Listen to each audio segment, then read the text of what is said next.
Assalamu alaikum wa rahmatullahi wa barakatuh. Je ne sais pas si le son il est bon.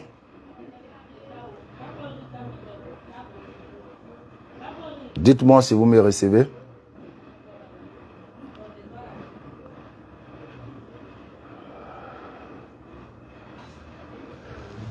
Connectez-vous et partagez le direct. On va s'entretenir, Inch'Allah, juste pour quelques minutes d'enseignement.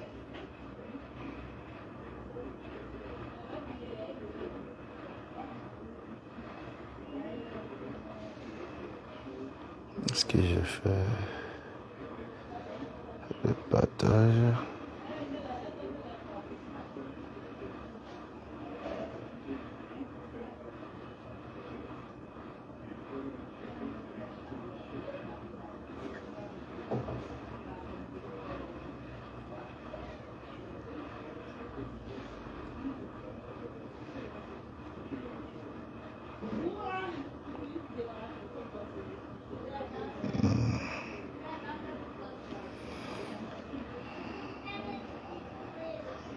Est-ce qu'on me reçoit? Ok. Merci beaucoup, Doncia El Rai. Merci beaucoup. Inch'Allah, Allah accepte. Donc, partagez le direct et likez. Tout à l'heure, on va lancer l'enseignement.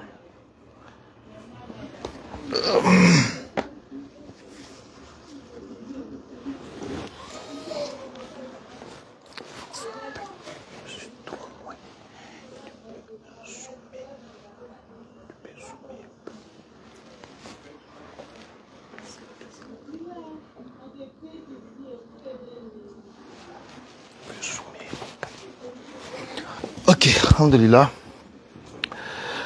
A'udhu billahi minash shaitanir rajim. Bismillahir rahmanir rahim. Wassalatu wassalamu ala rasulillah.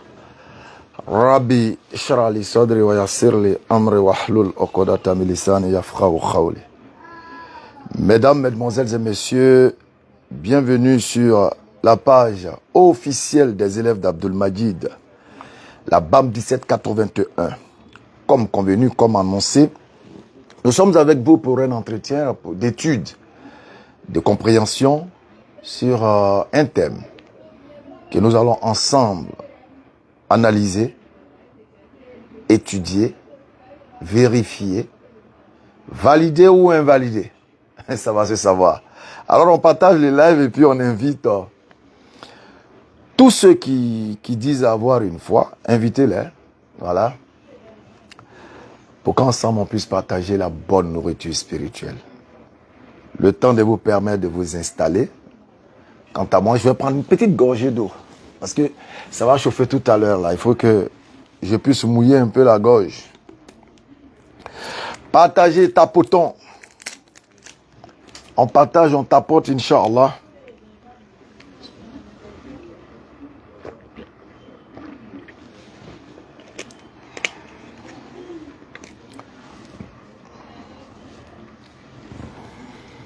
Alhamdulillah, summa salatu wa salam ala rasulillah. Donc, le thème que nous allons aborder ensemble, que vaut encore une révélation fondée sur un mensonge?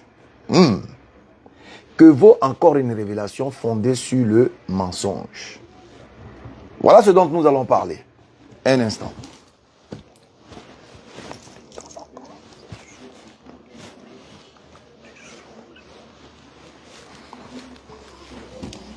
Bien.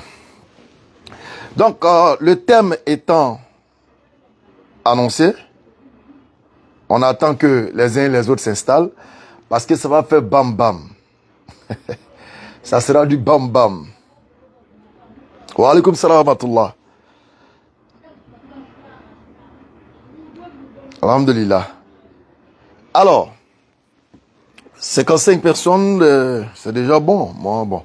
On peut aller avec l'enseignement puisque c'est juste une première séance. Donc, on peut essayer d'aller avec l'enseignement, Inch'Allah, histoire de permettre aux uns aux autres de nous rejoindre après sur le live. Quelle est encore l'importance d'un rappel fondé sur le mensonge?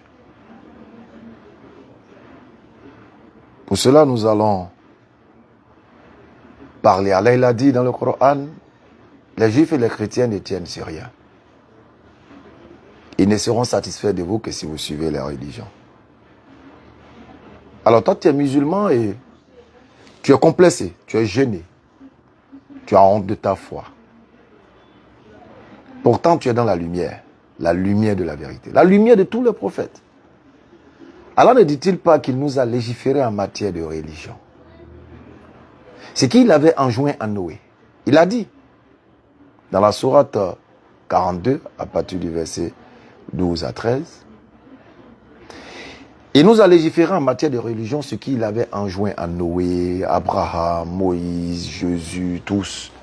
Établissez la religion et n'en faites pas un sujet de division. Quelle est donc cette religion? Inna dina inna Allah al-Islam. Inna dina inna Allah al-Islam. Certes, la religion acceptée d'Allah, c'est l'islam. Abraham n'était ni juif, ni chrétien. Mais il était entièrement soumis à Allah, musulman. Mohammed n'était ni juif, ni chrétien. Il était soumis entièrement à Allah, musulman. Et nous sommes musulmans parce que Mohammed est musulman. Parce que Jésus est musulman. Parce que tous les prophètes sont musulmans. Donc nous sommes musulmans. Par rapport à ce fait-là. Et toi? Pourquoi dis-tu que tu es kémito? Pourquoi dis-tu que tu es judaïste? Pourquoi dis-tu que tu es chrétien? As-tu la preuve que ceux de qui tu te réclames? As-tu la preuve que du prophète que tu prétends être suiveur ou disciple, est-ce qu'il a une fois pratiqué ce dont tu te réclames? As-tu une preuve scripturelle de cet élément-là? Est-ce que tu as la preuve que Moïse pratiquait le judaïsme ou bien était judaïste? Est-ce que tu as la preuve que Abraham, Isaac, Jacob et les 12 tribus étaient-ils juifs ou chrétiens? Est-ce que tu as une preuve? Est-ce que tu as la preuve que Jésus, fils de Marie, était judaïsant ou chrétien? Est-ce que tu as une preuve? Est-ce que tu as une preuve scripturaire? Est-ce que tu as une preuve écrite? Voici les interrogations que nous nous posons et c'est dans ce sens-là que nous allons développer le thème dont nous allons parler. Alors, sans plus tarder, on va donc entamer le sujet. J'espère que vous avez vos bics et vos stylos, plus des cahiers pour noter. Je me souviens que Paulou Moussa dit à Alexandre Salomon, disait, oh, béni Islam dit bic et stylo. Et il se marrait. Oubliant que bic, BIC, est une marque de stylo. C'est par abus de langage que bic est considéré, aujourd'hui est devenu l'appellation du stylo. Sinon, c'est une marque à l'origine. Donc, quand on dit à vos bic et stylo, la compréhension est toute simple pour les doués d'intelligence. Alors, à vos bic et stylo, cahiers sur la table et vous allez prendre note de ce qui va suivre. Parce que ça sera du lourd. Ce qui va suivre va remettre en cause certains fondements. Pour ne pas dire le fondement même du christianisme. Oui, cela risque de remettre en cause le fondement même du christianisme. Parce que la chose sera très problématique. Alors, pour ne pas faire trop durer le suspense, nous allons donc entamer l'étude des compréhensions du sujet qui nous rassemble ici ce soir. Et comme on l'a dit, une révélation fondée sur le mensonge est-il encore fiable? Alors, nous allons donc commencer, Inch'Allah. Paul de Tarse, ou Saint Paul pour les catholiques ou les orthodoxes. Pourtant aussi, un non-juif qu'on appelle Saul serait né au début du 1er siècle, probablement au début du 1er siècle, à Tarse, à Cilicie. Et il serait mort vers 67 à Rome. Paul est une figure marquante, une personnalité du christianisme, ou disons plutôt, le père fondateur du christianisme. Oui, c'est de lui qu'il s'agit, et c'est de lui qu'il s'agira. Il est le père fondateur même du christianisme primitif. Juif et citoyen romain de naissance, il persécutait les disciples de Jésus de Nazareth avant de revendiquer ou de se revendiquer apôtre de ce dernier, bien qu'il n'appartienne pas au siècle des 12. Paul de Tarse devint dès lors l'une des figures majeures de la diffusion du christianisme en dehors des siècles juifs et judéo-chrétiennes. Ainsi, dans plusieurs communautés chrétiennes primitives, en Asie mineure, en Grèce et en Rome. La tradition chrétienne le surnomme l'apôtre des gentils, c'est-à-dire des non-juifs, en d'autres termes, des païens, ou encore l'apôtre des nations. C'est comme ça on l'appelle, son petit surnom. Un titre, selon Paul, qu'il aurait reçu selon lui, après une rencontre avec Jésus-Christ, le fils de Marie, le prophète envoyé aux enfants d'Israël. Donc Paul a reçu son surnom d'apôtre des gentils, d'apôtre des non-juifs, d'apôtre des nations. Selon Paul, il a reçu ce titre-là après une supposée rencontre avec Jésus-Christ, le fils de Marie, le prophète envoyé de Dieu uniquement aux enfants d'Israël. Mais le problème, c'est que le fils de Marie et le prophète d'Allah qui ne disait, ni ne faisait rien sous l'effet de la passion. Oui, il ne faisait rien, il ne disait rien sous l'effet de la passion, comme d'ailleurs tous les prophètes envoyés sur la terre. Et la preuve, Jean chapitre 12, le verset 48 à 49, « Celui qui me rejette et qui ne reçoit pas mes paroles à son juge, la parole que j'ai annoncée, c'est telle qu'il le jugera au dernier jour. Car je n'ai point parlé de moi-même, mais le Père qui m'a envoyé m'a prescrit lui-même ce que je dois dire et annoncer. » Alors il est clair que Jésus-Christ, le fils de Marie, le prophète de Dieu envoyé uniquement aux enfants d'Israël, n'a pas parlé sous l'effet de la passion, mais il a parlé sous l'effet de la révélation et de l'inspiration divine. Jean chapitre 5, verset 19 à 20 également. Jean chapitre 5 aussi, verset 30. Jésus-Christ ne peut rien faire de lui-même.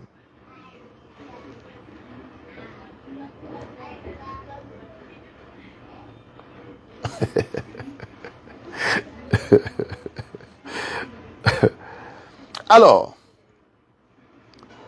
puisque nous avons dit que Jésus-Christ ne faisait rien sous l'effet de la passion, il ne disait rien de lui-même, il ne prononçait rien sous l'effet de la passion, il faisait toutes choses sous révélation et inspiration divine. Nous allons donc parler du 13e apôtre. Oui, Paul de Tarse, que nous avons présenté tout à l'heure à l'entame. Jésus-Christ, après une longue nuit de prière à Dieu, après une longue nuit dans la prosternation à Dieu, disons à Allah, après une longue nuit de prosternation à Allah, il y a certains commentaires quand même qui il dit de croise tes pieds. Oh là là, qu'Allah nous aide. Qu'Allah nous aide à ne pas tomber dans l'inutilité, ce qui n'a pas d'importance et qui n'a pas de source, surtout islamique. Donc, Jésus-Christ ne faisait rien sous l'effet de la passion. Il va passer alors toute une nuit en prière. Parce qu'il devait choisir des individus qui allaient l'accompagner tout au long de sa mission Et même après sa mission, pourquoi pas. Donc il fallait soumettre le problème à celui qui est détenteur de toute science, à celui qui l'a envoyé, à celui qui l'a permis d'être parmi les enfants d'Israël. Il va alors lui soumettre la chose par une longue prière nocturne. Alors Jésus-Christ va passer toute une nuit à prier dans le livre de Luc chapitre 6, le verset 12 à 13. On nous dit, en ce temps-là, Jésus-Christ se rendit sur la montagne pour prier. Et il passa toute la nuit à prier. Donc, la raison de toute cette nuit en prière se trouve dans la suite du verset qui nous dit, quand le jour parut, il appela ses disciples qui étaient nombreux. Il les appela tous et il en choisit 12. Il en choisit 12 auxquels il va donner spécifiquement le nom ou l'appellation d'apôtre. Donc il va choisir 12 qu'il va appeler apôtres. Et les 12 qu'il va choisir seront issus des 12 tribus d'Israël. Il va choisir 12 parmi les disciples qu'il va nommer apôtres. Et ces 12 apôtres feront partie des 12 tribus. Disons, seront 12 tribus d'Israël. Pour ne pas dire représentant les 12 tribus d'Israël. Pierre, qui est de la tribu de Ruben. Ruben, qui est le fils de Léa. Simon, qui est de la tribu de Gad. Simon, qui est le fils de Zilpa. Vous connaissez tous Zilpa, la servante. La servante avec laquelle Jacob a eu une intimité. Mais cela n'a pas empêché ni les Juifs, ni les chrétiens de considérer Gad comme un fils illégitime, comme ils l'ont fait pour Ishmaël. Enfin bref, juste une parenthèse, juste une digression. Ensuite, nous avons Jacques le mineur, de la tribu d'Asser, fils de Zilpa.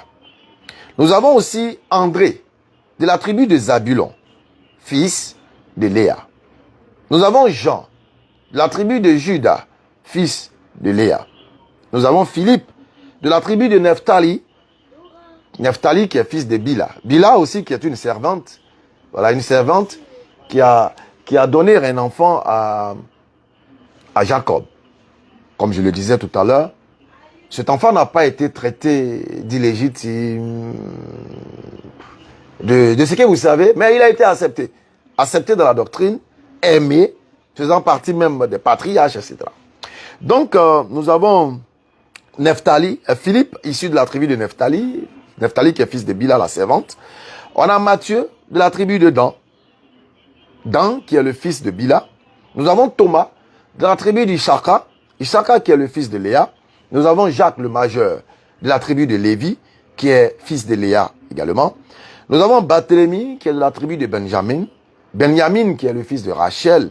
Nous avons Jude, qui est de la tribu de Simon. Simon, qui est le fils de Léa. Donc, voici ainsi cité les 12 tribus d'Israël avec leurs tribus et le nom de leur maman. Donc, Jésus, après une longue prière, va choisir ces 12-là, particulièrement. Donc, sous inspiration divine, il choisit les 12. Nous avons également Matthias, pour terminer, Matthias, de la tribu de Joseph, Joseph fils de Rachel. Matthias, retenez bien ce nom-là, Matthias. Nous reviendrons plus tard sur Matthias. Dans Matthieu chapitre 10, versets 2 à 6, vous allez voir que les 12 disciples sont cités, et Jésus va les commissionner, les envoyer pour des missions spécifiques aux enfants d'Israël. Et dans cette prévision-là, il n'est pas fait cas de Paul. Bon, l'on nous dira que on ne parle pas de Paul parce qu'en ce moment, Paul serait en train de persécuter les chrétiens. D'accord, pas de souci. Alors, Jésus-Christ, par une révélation anticipatrice, va dire quelque chose de très important concernant Matthieu chapitre 19, versets 27 à 28. Il dira à Pierre, qui lui dira, nous avons été quittés, quel sera de nous? Et Jésus dira, au renouvellement Vous qui m'avez suivi, vous serez assis sur 12 trônes, vous jugerez les 12 tribus d'Israël. Paul n'est pas cité. Oui, nous dirons, Paul n'était pas encore apôtre, il était encore persécuteur. D'accord. Nous prenons acte. Alors,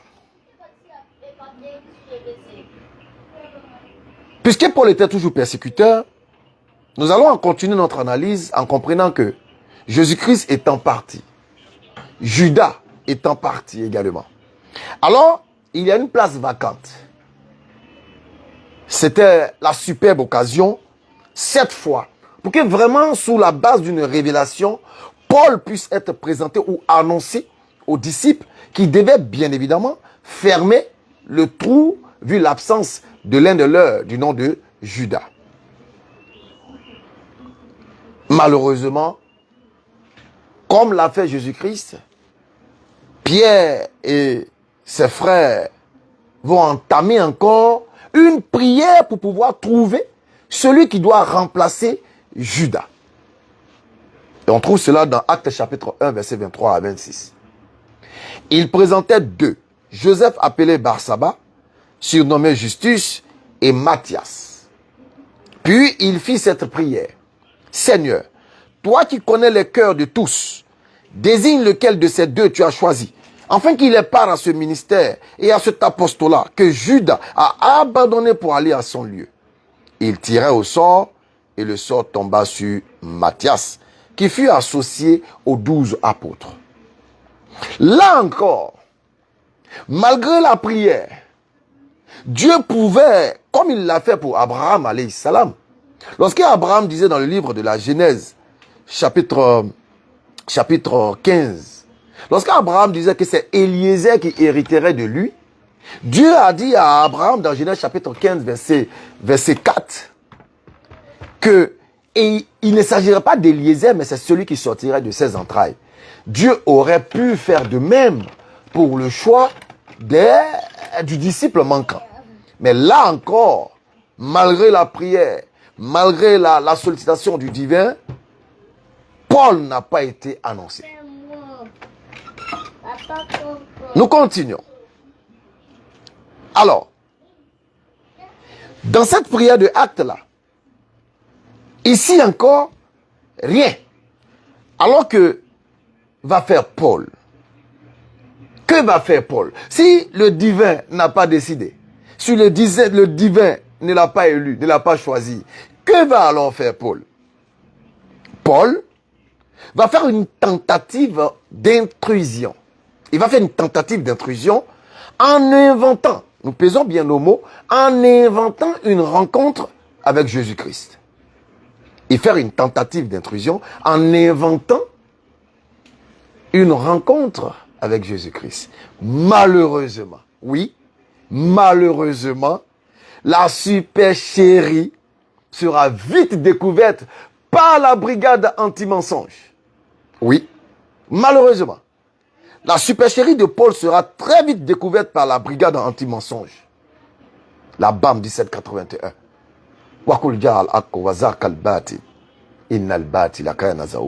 Donc, la supercherie sera découverte par la brigade anti-mensonge, la BAM, qui va donc ouvrir une enquête minutieusement menée. Alhamdulillah.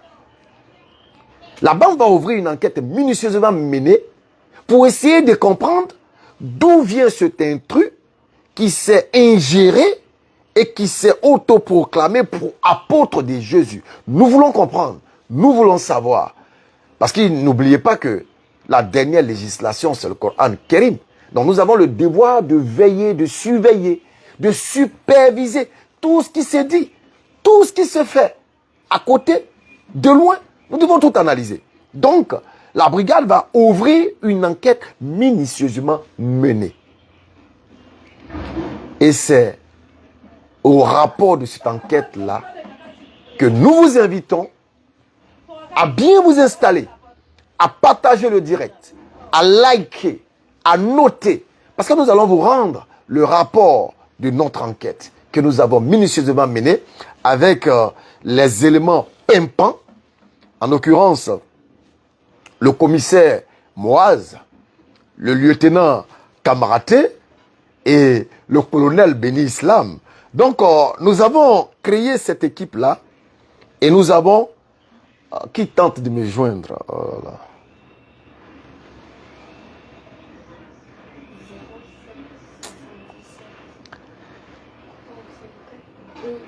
Oh. Désolé, je recevais un appel. Alors, donc, avec tous ces éléments de différents corps, nous nous sommes retrouvés et nous avons mené l'enquête minutieusement, en toute impartialité, sans parti pris. Nous allons vous rendre le rapport. Et de votre position, nous souhaiterons que vous vous considérez également comme partie prenante de l'enquête. Considérez-vous comme des enquêteurs. Ayez auprès de vous une Bible. Ayez auprès de vous les documents que nous allons citer. Une Bible surtout pour vérifier au pas ce que nous allons détailler et expliquer. Le rapport de l'enquête. Alors, le rapport de l'enquête va commencer par... D'abord, nous avons procédé à l'interpellation de 3 individus. C'est ceux-là qui vont nous aider à mener notre enquête. 3 individus. Il y a un rapporteur. Il y a Paul et il y a Saul. Écoutez bien, nous avons interpellé 3 individus qui nous ont permis de mener à bien notre enquête. Le premier, il s'appelle le rapporteur. Le second, c'est Paul lui-même. Et le troisième, c'est Saul, ou Saül, si vous voulez. Saul. J'espère que vous avez compris. Vous êtes des doués d'intelligence, vous avez compris. Donc nous avons 3 personnes qui ont été interpellées. Alors, nous commençons donc par les propos du rapporteur. Les propos du rapporteur qui se trouvent dans Actes chapitre 9, le verset 7. Dans Actes chapitre 9, le verset 7, le rapporteur des faits qui auraient été vécus par Paul de Tarse nous dit: les hommes qui l'accompagnaient demeuraient stupéfaits. Ils entendaient bien la voix, mais ne voyaient personne.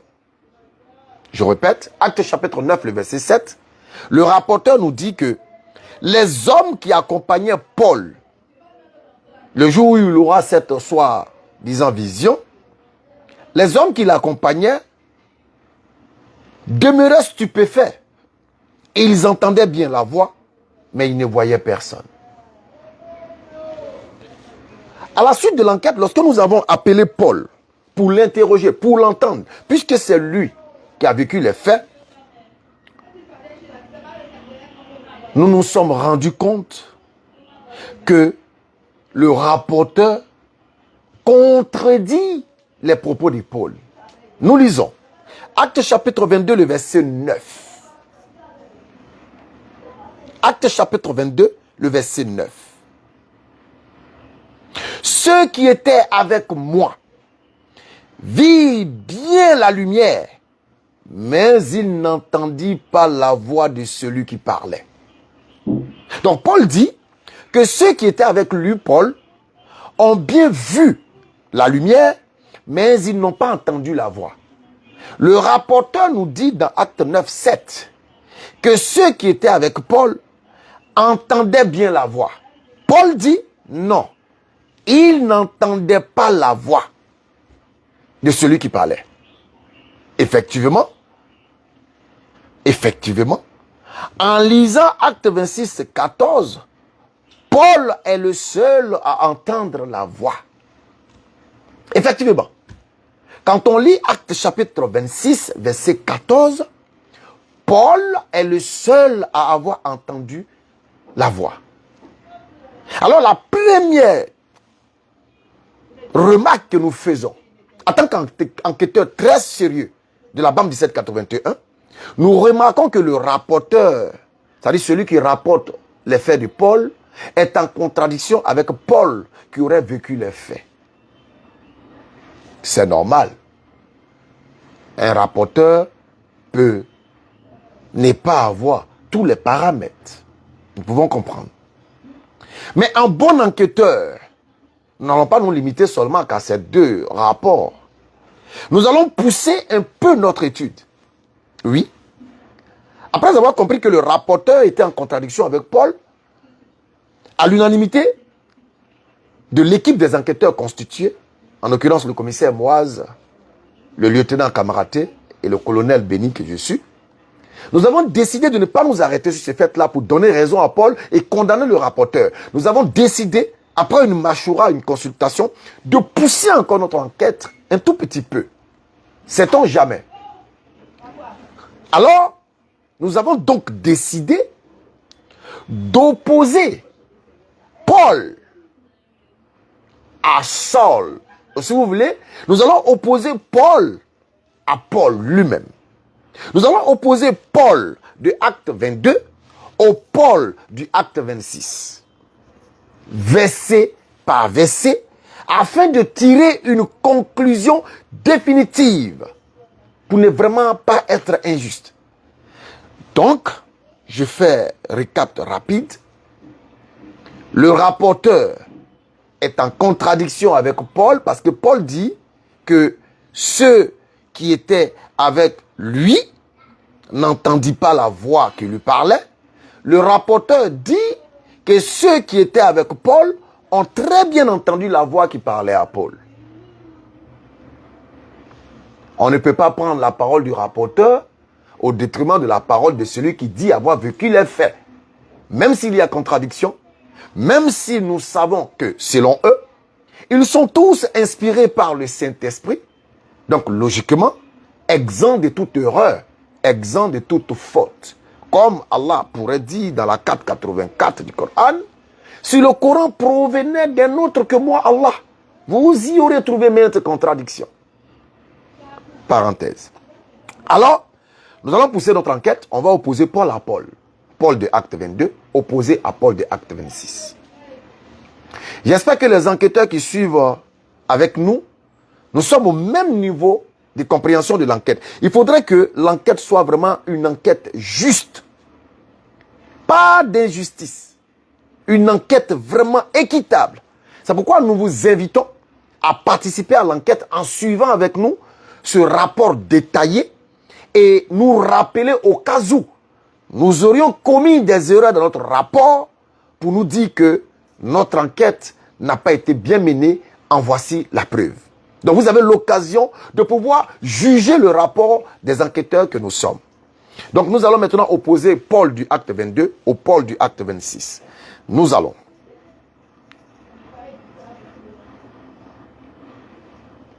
Acte chapitre 22, le verset 6. Paul va parler. Comme j'étais en chemin et que j'approchais de Damas, tout à coup, vers midi, une grande lumière venant du ciel resplendit autour de moi. Resplendit autour de moi. Paul, de Acte 22, verset 6. Nous allons maintenant interroger Paul, de Acte 26, verset 13. Vers le milieu du jour, ô roi, je vis en chemin, resplendit autour de moi et de mes compagnons, une lumière venant du ciel dont l'éclat surpassait celui du soleil. La première question que nous, en tant qu'enquêteurs, nous nous sommes posés était celle-ci. La lumière a-t-elle resplendi autour de Paul seul ou de lui et de ses compagnons? À cette interrogation, nous permettons aux enquêteurs qui nous suivent de vérifier par eux-mêmes et d'apporter leurs réponses. Nous relisons. Le premier Paul, c'est-à-dire le Paul de Acte 22:6, nous dit: comme j'étais en chemin et que j'approchais de Damas, tout à coup vers midi, une grande lumière venant du ciel resplendit autour de moi. Resplendit autour de moi.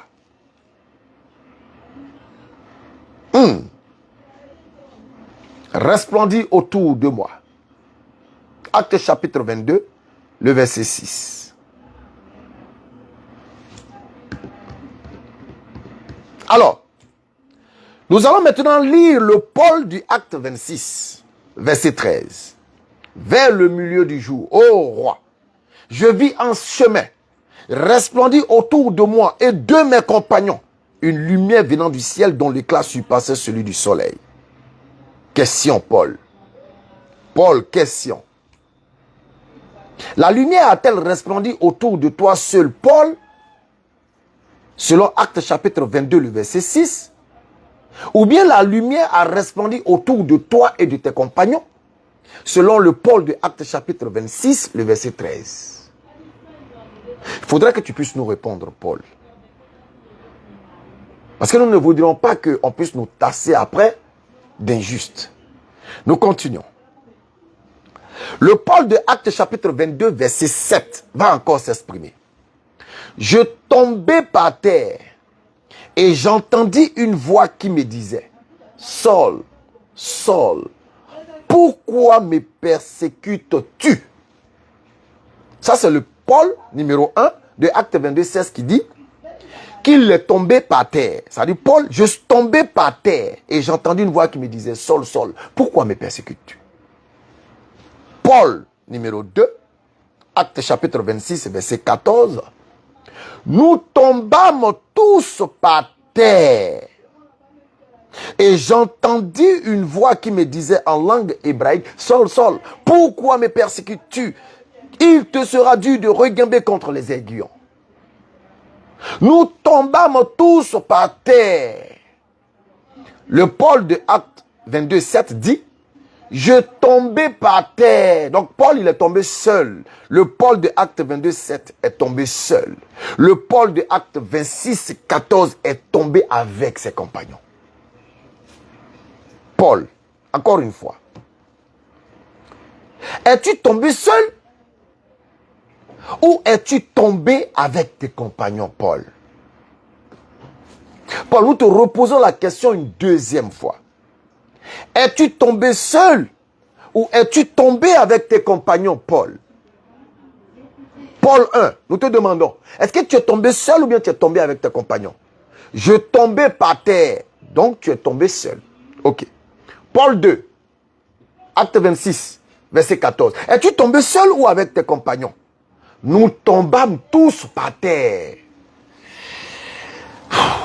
Là, à ce niveau de l'enquête, nous étions tous étonnés. Mes compagnons d'enquête et moi, on se regardait et puis on a commencé à sourire. On dit, mais là, il y a quelque chose qui ne colle pas. Mais nous allons continuer notre enquête. Acte chapitre 22, le verset 8. Je répondis, qui es-tu, Seigneur? Et il me dit, je suis Jésus de Nazareth que tu persécutes. Acte chapitre 26, verset 15. Nous demandons à Paul 2. Je répondis, qui es-tu, Seigneur? Et le Seigneur me dit, je suis Jésus que tu persécutes. Alhamdulillah. Nous étions très heureux à ce niveau de l'enquête de savoir au moins que Paul 1, acte 22, et Paul 2, acte 26, étaient en accord quant à l'interrogation de celui qui lui parlait. Ok. Paul 1 a confirmé Paul 2 dans l'interrogation de celui qui était censé lui parler. Mais ce qui est marrant, c'est que cette partie de l'interrogation de celui qui prétendait entendre la voix est carrément balayée du revers de la main dans, dans le rapport du Paul 2, acte 26. Vous ne trouverez pas cette interrogation-là. Allahu Akbar. Allahu Akbar. Ah pardon, excusez-moi, je me suis trompé là. Donc, pardon, nous sommes dans acte 22, voilà, interrogation. Il a interrogé, qui es-tu, Seigneur? Là, il n'y a pas de problème, ils sont en accord. Ouais, désolé, ils sont en accord. Vous savez, quand l'enquête chauffait là, c'était chaud. Hein. Donc, ils sont en accord. Alors, Paul a confirmé Paul quant à l'interrogation de celui qui a prétendu entendre la voix et les deux sont d'accord que c'était Jésus de Nazareth. Ok. Acte chapitre 22, maintenant le verset 9. Ceux qui étaient avec moi virent bien la lumière, mais ils n'entendirent pas la voix de celui qui parlait. Acte chapitre 22, le verset 9. Ceux qui étaient avec moi virent bien la lumière, mais ils n'entendirent pas la voix de celui qui parlait. Cette partie-là est carrément effacée dans Acte chapitre 26. C'est ce que je vous l'ai dit tout à l'heure. La partie de Acte 22, 9 est carrément effacée dans le rapport du second Paul, dans Acte chapitre 26. C'est pas grave. Acte chapitre 22, le verset 10 à 11. Alors je dis, que ferai-je, Seigneur? Paul va interroger alors celui qu'il prétend avoir croisé, qui serait Jésus-Christ, sur le but ou la raison de cette rencontre. Que ferai-je, Seigneur? Et Jésus lui aura répondu en disant, lève-toi, va à Damas. Et là, ça dit une fois à Damas, on te dira tout ce que tu dois faire. Comme je ne voyais rien, c'est Paul qui parle, à cause de l'éclat de cette lumière, ceux qui étaient avec moi me prirent par la main et j'arrivai à Damas. Écoutez très bien cette partie de l'enquête. Écoutez attentivement cette partie de l'enquête. Parce que Paul dit que quand il a croisé le supposé Jésus, fils de Marie, il lui aurait dit que... il lui a demandé, mais qu'est-ce que tu veux que je fasse, Seigneur? Tu es venu me rencontrer, qu'est-ce que tu veux que je fasse? Et le Seigneur va dire à Paul, lève-toi, va à Damas. Et que c'est une fois arrivé à Damas qu'on va lui donner sa feuille de route et la conduite à tenir. En d'autres termes, c'est une fois arrivé à Damas qu'on lui donnera le champ de sa mission, le but, le contenu et tout ce qui va avec sa mission. Et comme il était aveuglé par l'éclat de la lumière, il ne voyait plus clair, il était devenu aveugle. Ses compagnons l'ont donc soulevé et ils l'ont amené à Damas pour qu'il puisse recevoir sa feuille de route.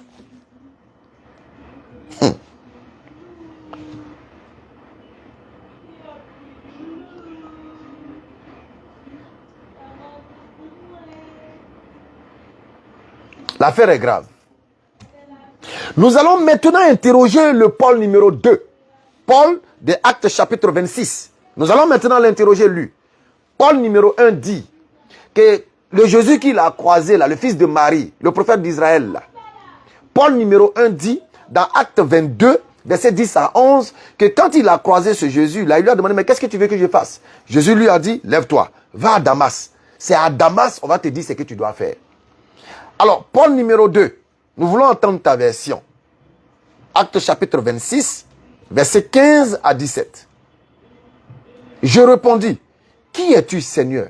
Et le Seigneur dit, je suis Jésus que tu persécutes. Mais lève-toi et tiens-toi sur tes pieds, car je te suis apparu pour t'établir ministre et témoin des choses que tu as vues et de celles pour lesquelles je t'apparaîtrai.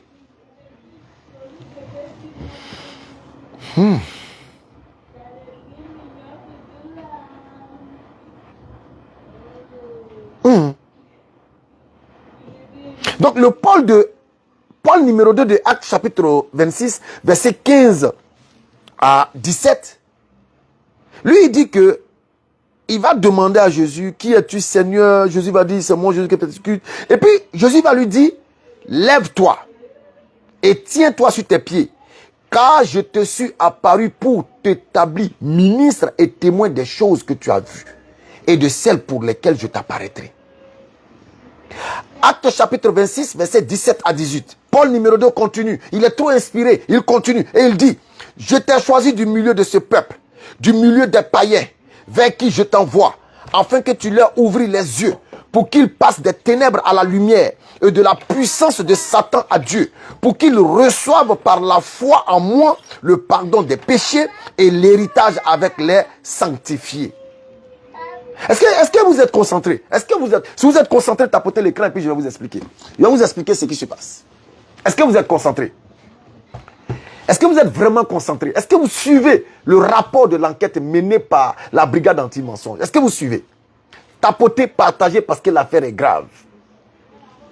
Alors, Paul numéro 1, dans Acte 22, Paul numéro 1, dans Acte 22, verset 10 à 11, dit que quand l'éclat de la lumière l'a aveuglé et qu'il est tombé par terre, le Jésus qu'il a croisé, Paul numéro 1, dans Acte 22, verset 10 à 11, lui a dit de se lever, qu'il aille à Damas. Parce qu'il a demandé, qu'est-ce que tu veux que je fasse? Et Jésus lui a dit, va à Damas, rentre à Damas. Une fois que tu vas arriver à Damas, c'est là on va te dire tout ce qui concerne ta mission et te concernant toi-même. Mais lorsque Paul numéro 2, dans Acte chapitre 26, va prendre la parole, verset 15 à 17, verset 17 à 18, lui il va dire ceci. Quand il a croisé Jésus et que l'éclat de la lumière l'a aveuglé, tout ça, et que Jésus est venu, il a demandé à Jésus, qu'est-ce que tu dois? Jésus lui a dit, lève-toi. Séance tenante. Pas question d'entrer à Damas pour recevoir la feuille de route. Mais séance tenante, lève-toi. Tiens-toi sur tes pieds. Car, pourquoi? Tiens-toi sur tes pieds. Pourquoi? Parce que je t'ai apparu pour t'établir. Donc, le Paul numéro 2 dans Acte 26 va dire que c'est sur place. Là où il est tombé sur le chemin là, c'est là-bas le Jésus, le supposé Jésus, va lui donner toute sa feuille de route. Et nous avons lu ça tout à l'heure. Lève-toi, tiens-toi sur tes pieds, car je te suis apparu pour t'établir ministre et témoin de ces choses que tu as vues et de celles pour lesquelles je t'apparaîtrai. Acte 26, 17 à 18. Je t'ai choisi du milieu de ce peuple, du milieu des païens. Vous voyez que Jésus, le supposé Jésus, est en train de donner toute la feuille de route à Paul sur place. Nous pas bouger, sur place, sur la route. L'autre Paul numéro 1, dans Acte 22, dit, c'est à Damas qu'on va lui donner toute cette feuille de route. Mais Paul numéro 2, Paul 26, dans Acte 26, dit que c'est sur place, séance tenante, sur place, que Paul va recevoir sa feuille de route. Alors nous posons la question. Paul, veux-tu pas, Paul numéro 1, Paul acte 22, ne veux-tu pas corriger quelque chose? Est-ce que c'est ton dernier mot? Tu ne veux pas corriger quelque chose? C'est ton dernier mot. Paul numéro 2, acte 26. Veux-tu retrancher des choses dans ton rapport? C'est ton dernier mot? Alors nous vous posons cette question, Paul. Dis-nous. As-tu reçu ta feuille de route à Damas ou sur place, sur la route où tu as eu la vision? Paul, tu as reçu ta feuille de route à Damas ou bien tu as reçu ça sur place quand tu as eu ta vision?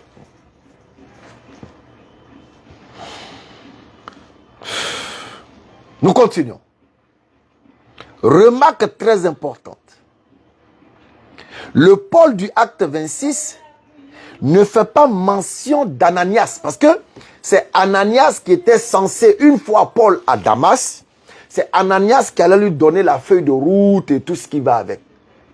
Mais malheureusement, Paul 26, Paul numéro 2 de acte 26, lui dit qu'il n'a pas eu besoin d'aller croiser Ananias, il a reçu sa feuille de route sur place. C'est pourquoi, dans acte 26, vous ne verrez nulle part mention d'Ananias.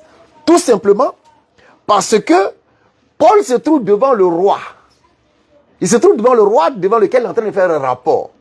Et si jamais Paul avait cité Ananias, le roi en personne averti aurait demandé qu'on appelle Ananias pour que Ananias puisse confirmer ou infirmer les propos de Paul. Alors Paul va faire abstention, va faire silence sur la personne d'Ananias dans Actes chapitre 26. Où il dit qu'il a reçu toute sa mission sur la route. Mesdames, mesdemoiselles et messieurs, au vu de toutes ces preuves, au vu de tous ces éléments accablants, Paul, le rapporteur, Paul contre Paul, au vu de tous ces éléments que nous venons de vous divulguer aujourd'hui, dites-nous en commentaire, Paul, est-il un menteur ou un véridique? Paul est-il un menteur ou un véridique? Paul a-t-il réellement reçu une révélation ou pas? Paul a-t-il réellement vu Jésus ou pas? Au vu de tout ce rapport détaillé que nous venons de vous donner. À vous, mesdames et messieurs, les enquêteurs et les enquêtrices. Dites-nous en commentaire si Paul est encore crédible, si Paul est encore acceptable, si cette révélation que Paul dit avoir recevoir est encore fondée, si cette foi qu'est le christianisme fondé par Paul est encore crédible et acceptable, du moment où la base fondamentale de cette doctrine enseignée et prônée par Paul est fondée sur le mensonge. Est-ce qu'encore cette doctrine vaut la peine d'être embrassée? Est-ce que Paul est encore crédible, menteur ou véridique? Vous pouvez marquer ça dans vos rapports pour que nous puissions, Inch'Allah, quand nous allons essayer de faire le bilan des enquêteurs, mentionner aussi la totalité de votre appréciation sur la personne de Paul. Alors, le Christ Jésus, ironie du sort, la conclusion de notre enquête sera tirée par Paul lui-même. Oui, la conclusion de notre enquête sera tirée par Paul lui-même. Parce que pour nous, pour notre part, au vu de toutes ces preuves-là, en tout cas, nous, en toute impartialité, nous déclarons Paul menteur, n'ayant jamais vu Jésus-Christ. Nous déclarons Paul menteur et il n'a jamais vu le Christ, Jésus-Christ. Jamais il ne l'a vu. Mais en même temps, comme je le disais, ironie du sort, Paul lui-même va nous aider à boucler ce rapport détaillé de notre enquête concernant la personne de Paul et de la croyance qu'il a établie, à savoir le christianisme. 2 Corinthiens chapitre 11, le verset 13 à 14. Paul va parler de certains hommes. Il dit de ces hommes-là qu'ils sont de faux prophètes, des ouvriers trompeurs, déguisés en apôtres de Christ. Pourtant, ils ne le sont pas, c'est ce qu'il veut dire. Et cela n'est pas étonnant, puisque Satan lui-même se déguise en ange de lumière. Paul dit, dans Actes chapitre, dans 2 Corinthiens 11, versets 13 à 14, que Satan lui-même se déguise en ange de lumière. Mesdames, mesdemoiselles et messieurs, au vu du rapport détaillé, qui est-ce qui Paul a réellement croisé sur la route de Damas? Qui était donc cette lumière? Qui était donc dans cette lumière? Au vu de tout ce rapport détaillé que nous venons de vous divulguer, Paul nous dit, dans 2 Corinthiens chapitre 11, le verset 13 à 14, que Satan se déguise en ange de lumière. Sans oublier, dans Jean chapitre 8, Jésus dit que Satan est le père du mensonge. Satan est le père de la confusion, de la contradiction. Est-ce que ce n'est pas Satan que Paul a croisé sur cette route? Vu toutes ces contradictions, toutes ces confusions, vu toute cette contradiction entre le rapporteur et Paul, entre Paul et Paul, est-ce que ce n'est pas Satan que Paul a croisé? Si c'était Satan, alors, la doctrine qu'il prône est issue donc de qui? Est l'œuvre de qui? Je vous laisse tirer votre réponse. Mais retenez que la doctrine qu'il a fondée est basée sur la mort expiatoire, le sang, subhanallah, versé du prophète aimé de Dieu qui serait Jésus-Christ. Alors que Christ aurait dit que ceux qui ont manigancé ou qui manigancent l'esprit ou l'intention de le tuer ne veulent qu'accomplir l'œuvre de leur Père. Et qui est ce Père? Satan, selon Jésus. Celui dont Paul dit qu'il se déguise en ange de lumière. Ce qui veut dire que la doctrine paulienne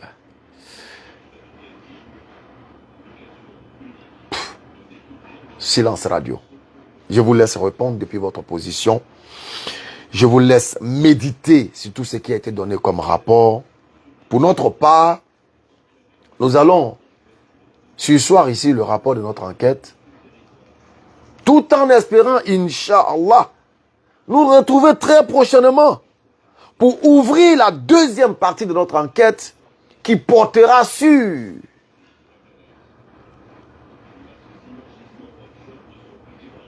Paul et Jésus-Christ. Conformité aux contradictions. Mesdames, Mesdemoiselles et Messieurs, loin de nous l'intention de dénigrer, loin de nous l'intention de diffamer, mais plutôt l'éveil de la conscience et de l'intelligence est le devoir que nous nous sommes assignés. Vous n'atteindrez la vraie piété que si vous faites largesse de ce que vous chérissez. Nous chérissons tellement le Jannat al-Firdaus. Nous chérissons tellement le paradis que nous voulons faire largesse de cette chose à vous, en vous démontrant ce que vos yeux n'arrivent pas à percevoir sous le couvert d'une compréhension spirituelle. Alors qu'il vous suffit seulement d'ouvrir le discernement, le Al-Furqan, pour percer la compréhension de tout ce qui s'offre à vous. Mesdames, Mesdemoiselles et Messieurs, ainsi prend fin le rapport détaillé de l'enquête de la brigade anti-mensonge religieux, la BAM 1781, menée par l'équipe battante du commissaire Moaz, du LT Kamaraté et du colonel Béni Islam pour vous servir. Merci à tous d'être restés avec nous jusqu'à 7 heures. J'espère que vous allez continuer de donner votre avis et vos rapports dans les commentaires. Pourquoi pas? Puisque vous êtes chargé aussi, vous avez été chargé aussi de vérifier avec nous les éléments de l'enquête pour que nous puissions être le plus partial possible. Qu'Allah vous récompense, qu'Allah vous bénisse, qu'Allah nous fortifie, qu'Allah nous maintienne dans la droiture, dans la vérité de l'islam, qu'Allah nous fasse mourir en pleine soumission, qu'Allah ne nous fasse pas dévier notre cœur après l'avoir soumis à sa cause, qu'Allah nous aide à nous rapprocher davantage de ceux qui l'aiment et qui nous éloigne de tous ceux qui n'aiment pas. Qu'il ouvre la poitrine de ceux-là qui n'ont pas encore embrassé cette lumière pour qu'ils puissent attester La ilaha illallah Muhammadan Rasulullah. Assalamu alaikum wa rahmatullahi wa barakatuh.